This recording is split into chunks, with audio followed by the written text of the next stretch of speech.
Na sua opinião, por que que a prevenção continua sendo negligenciada? Porque, ai, Renato, mas é que já faz tempo. 6 anos? Não é tanto tempo assim. Não, é recente. A prevenção ela continua sendo negligenciada porque as pessoas conseguem enxergar isso apenas como um custo. As pessoas não enxergam isso como um método de prevenção, como um método de conscientização e como um método de segurança. A segurança contra incêndio, às vezes, quando a gente fala, parece algo clichê, algo que a gente joga a esmo, mas quantos e quantos casos iguais e similares nós enxergamos, nós já discutimos, nós já falamos, com os mesmos métodos de detecção, com os mesmos métodos de combate que poderiam ter sido evitados, só que tem sempre a frase do aqui não acontece, aqui o E risco nunca é pegou fogo. baixo. Ah, mas aqui é só uma sala, aqui só tem luz, só tem mesa, aqui não vai pegar fogo. Então é justamente as pessoas negligenciam a segurança contra o incêndio por falta da cultura e por falta de saber as consequências que isso traz no futuro. Mas eu acredito que talvez esse caso um pouco diferente do Ninho escancaradamente nós tínhamos a Negligenciado, falta de vontade em fazer o certo. exatamente. Nesse caso, aparentemente, o hospital ele tinha o básico, ele seguiu o que era básico. Exatamente. Então, nós podemos pensar que, assim, talvez o que faltou foi essa cultura mais abrangente. Talvez mais abrangente e a manutenção preventiva sendo feita de forma periódica. Porque assim, se tivesse testado detecção e alarme, talvez teria ajudado, funcionaria, teria detectado que Uma não. brigada mais. Uma brigada com simulados mais frequentes, talvez. O sprinkler, testou o sprinkler, tá funcionando? Quando não há relatos de manutenção preventivas no sistema de detecção, alarme de incêndio, sistema de combate, sistema de sprinkler. Então, novamente, a manutenção seria algo que poderia ter ajudado. Você acredita que esse incêndio, ele escancarou a falta de cultura da prevenção contra incêndio no Brasil? Ele escancarou, não só esse caso, como todos os outros que a gente já discutiu, mas esse caso, um ambiente de alto risco, não de risco de incêndio, de alto risco de não conseguir salvar as vidas daquele local se algo acontecer. É um local, na minha opinião pessoal, o hospital é o local mais difícil de ser evacuado. É o local mais difícil de ser evacuado, principalmente hospitais que têm unidade de terapia intensiva quando tinha no Badim. Então escancarou, deixou muito claro que a falta da prevenção contra incêndio causa tragédias de forma absurda e irreparáveis. As pessoas que morreram, elas estavam na UTI? Ou que estavam no Algumas quarto? estavam na UTI, algumas não. Tá. Algumas estavam em tratamento paliativo. Tá. Nós demos um briefing. Desculpa. Nós demos um briefing do que aconteceu. E se a gente for começar agora a listar os aprendizados, já colocamos o primeiro, né? Que é realmente entender quem é, o que é, como é que funciona essa educação. Não ir só por uma planta e fim. O segundo, que fica muito claro pra mim, Matheus, é a manutenção. Manutenção, Manutenção preventiva, sem dúvida. periódica. Eu acredito que, assim, ó, existem diversas normas que trazem sobre manutenção e o tempo mínimo, máximo e Exatamente. etc. Mas para edificações como hospital, restaurante, shopping, pra mim é População mensal. flutuante muito grande. Não dá pra fazer amostral, não dá pra fazer de 6 em 6 meses. A visitação de pessoas aleatórias o tempo todo, todos os dias, traz risco também aos sistemas instalados. Infelizmente, no Brasil a gente tem casos de vandalismo, casos de pessoas que enxergam aquilo como algo inútil e acabam quebrando, tem furto de equipamento. Então, locais de grande circulação, com circulações flutuantes de pessoa, eu também aposto na manutenção preventiva mensal, como você disse. Perfeito. E aí, quando a gente traz, continuando nessa visão de aprendizados, nós vimos nesse caso que só a proteção ativa não funcionaria, só a proteção passiva não resolveria. Então, eu acredito que essa análise técnica do projetista, principalmente entendendo quanto a proteção ativa e a proteção passiva, elas precisam andar de E mãos elas se dadas. complementam. Exato. Elas se complementam.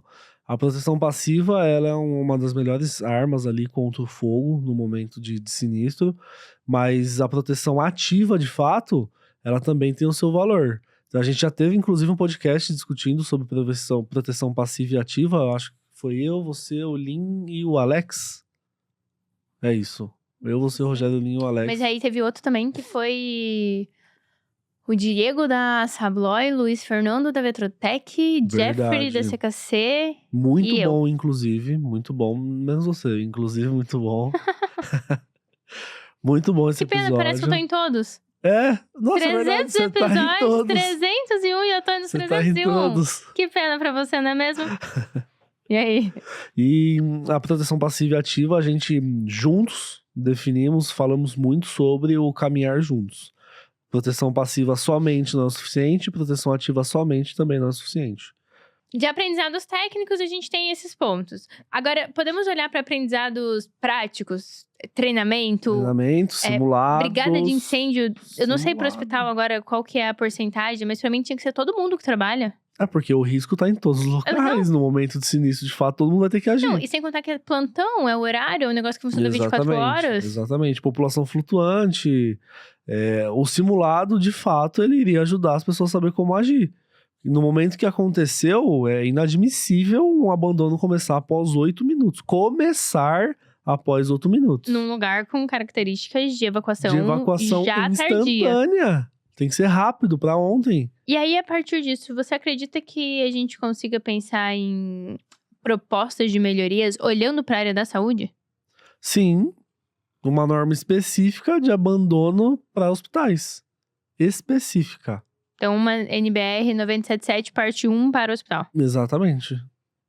Para abandonos. Para abandono. Para abandono. E como treinar isso? Porque assim, um treinamento ele precisa ser prático. Só que como que eu removo as pessoas para fazer esse treinamento? É algo que precisa ser discutido. Mas o treinamento prático ele precisa acontecer. Por exemplo, eu tenho as pessoas no suporte avançado, pessoas que estão conectadas ali em oxigênio, em equipamentos elétricos. Como que eu vou evacuar essas pessoas? Eu vou ter um gerador portátil? Tá, vou ter um gerador portátil. Como que eu faço essa transição da rede elétrica do local para o gerador portátil? Vai ficar ligado 24 horas junto? Ele entra automático? As pessoas precisam saber como funciona esse sistema, porque é o que vai depender do tempo de evacuação. Prioridades de evacuação. E o que você acredita que esse caso traz e ensina sobre responsabilidade técnica? A responsabilidade técnica, ela de fato entrega ali a sua credencial que você atesta que aquilo que você projetou, você colocaria a sua família para morar lá dentro. Você colocaria a sua família naquele hospital? Você assina o projeto. Você não colocaria? Refaça tudo porque tá errado. Se você não confia na responsabilidade técnica que você está fazendo, executando, projetando, refaz, porque tem alguma coisa errada. E a responsabilidade técnica não é só a assinatura, uma RT emitida, é a responsabilidade que aquilo que você projetou vai de fato proteger vidas, vai de fato ter uma ação rápida, uma detecção rápida, um sistema que funcione, um sistema que ajude e não só que tenha o AVCB aprovado com o seu nome lá como responsável técnico. No episódio que eu gravei antes de você, foi com o Fernando, a gente conversou muito sobre a questão de ter brigada de incêndio, bombeiro civil, grupo de apoio dentro de medicação. E eu acredito que no caso de um hospital, não tem como deixar para terceiros cuidar disso. Tipo, a empresa de extintor é a empresa que vai lá e faz manutenção. Tem que ter um grupo interno só de manutenção para ficar controlando, cuidando, testando e validando todos os sistemas, né? Concordo. Existem hospitais em São Paulo que tem bombeiro civil ativo. Tem bombeiros civis em hospitais. São em todos? Infelizmente não. Mas existem hospitais, por exemplo, eu conheço a Reddor de São Paulo, que todos os hospitais têm pelo menos 2 bombeiros civis trabalhando. Legal. 24 horas. Isso é muito bom. São pessoas já treinadas que conseguem, de fato, ter esse olhar crítico, esse olhar preventivo, esse olhar de educação, de treinar as pessoas. Mas aí abriu uma vertente na minha cabeça. Esses bombeiros civis, quem que atesta que eles são bombeiros civis? Existem escolas credenciadas que formam esses bombeiros civis. E o que uma escola precisa para ter? Ela precisa ser credenciada no Corpo de Bombeiros do Estado. Existem diversas exigências legais que a empresa precisa se credenciar no Corpo de Bombeiros do Estado para conseguir formar um bombeiro civil. Mas esse credenciamento garante que ela forma de verdade ou ele dá jeitinho? Não. Assim como estamos no Brasil, tudo pode ser dado de um jeitinho. Entendi. Mas aí demanda muito da parte de recrutamento e seleção. Eu preciso ter o mínimo possível para conseguir recrutar e selecionar esses profissionais. Assim como um sistema bom, um sistema bem projetado, bem instalado, bem manutenido, eu preciso das pessoas que possam e saibam operar. Para isso eu preciso ter boas pessoas trabalhando naquele local. Perfeito. Se você é projetista, instalador, engenheiro, trabalha com a área de prevenção e combate a incêndio, você precisa estar na Preview Weekend no dia 25 a 28 de setembro, que acontece aqui em São Paulo. É uma imersão exclusiva de prevenção e combate a incêndio que junta os melhores players, os melhores profissionais da área de prevenção contra incêndio, tanto como aluno quanto na parte de professores que vão palestrar e vão dar uma super aula para vocês. Nós juntamos os melhores professores, os melhores especialistas em prevenção contra incêndio para falar com você. E logicamente, né, Ilumac GPM, pessoal da FAMAC Dinâmica, Vetrotec e CKC também estarão junto com nós para mostrar para vocês como que funciona cada exigência técnica do Corpo de Bombeiros. Então, vamos deixar aqui o QR Code para você fazer sua pré-inscrição. Lembre-se, você não consegue comprar o seu ingresso da Preview Weekend sem passar por uma entrevista com o nosso time. Então, deixa seu nome aqui na lista de espera, na pré-inscrição da Preview Weekend, que nosso time vai entrar em contato com vocês. Espero você na Preview Weekend.